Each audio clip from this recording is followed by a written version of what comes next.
Hello and welcome to Dialogue on the Street. I'm your host, Greg Rand, and this is the show that takes complex global business trends and brings them down to the street level.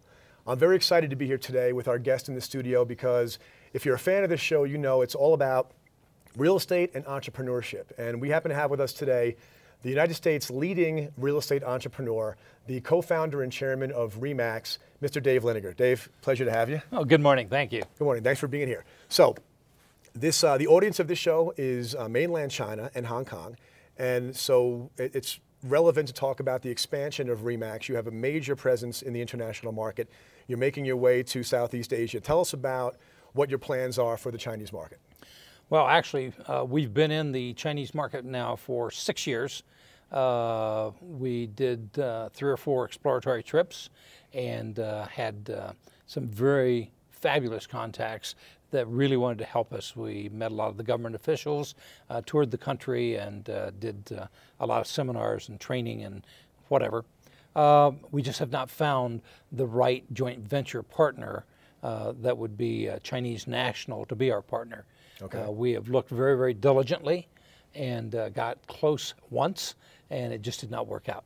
Okay, so that's a key point, is that the expansion to China is an entrepreneurial expansion, which, you know, here in the United States, entrepreneurship is kind of wired into our DNA. And I have to think one of the most exciting things about what you've done here is that there are literally more than 100,000 individuals in this country who have had entrepreneurial careers carrying the RE/MAX flag on their business cards. So it's got to be an exciting thing to now bring that same brand of bootstrapping, do it yourself, build a business for yourself that you can own, to a country where entrepreneurship is kind of a new concept. Well, the thing that's interesting is that the Chinese people are embracing this wholeheartedly.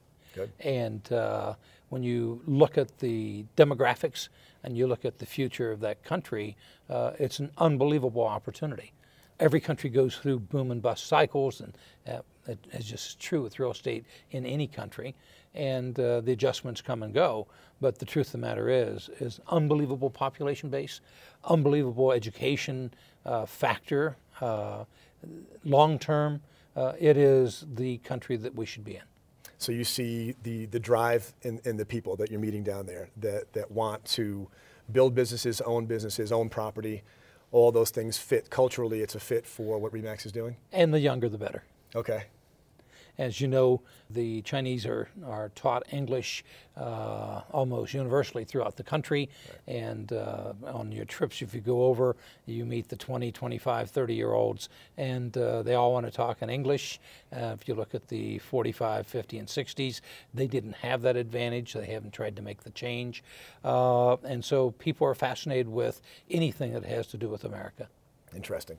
So you just launched a couple of months ago an international website, global.remax.com, if I have that correct. What is the strategy for that? Because what happened 15 years ago in this country is the internet came along. It provided everybody in the country with the opportunity to actually look at real estate anyplace else in the country for the first time. And so somebody in Florida could be shopping property in Colorado, and it kind of had an effect of shrinking the country, making it, you know, just available and familiar to people all over, because you can actually see properties on the ground, get a feel for the communities. And the migration patterns of people moving from one part of the country to the other were enabled by the technology. Are you seeing that? Have you had some early successes with the international website? How is that going? Well, there's a tremendous interest of people worldwide as to what real estate is in other areas. You can look at simple things like Canadians and Americans who are looking for less expensive places to retire, to where their retirement funds would go much further and maybe have a better climate. Right. And so all of a sudden the world is shrinking. It's getting much smaller. You can see that in travel patterns. You can see that in people that from Europe, from Asia, from Africa, from South America, who are traveling worldwide now.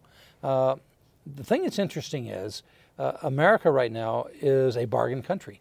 Right. Our real estate is at the lowest possible price that it could have been in the last 10 or 20 years, making the purchase of residential property, resort properties, second income properties very, very affordable, especially for people who have a stronger currency.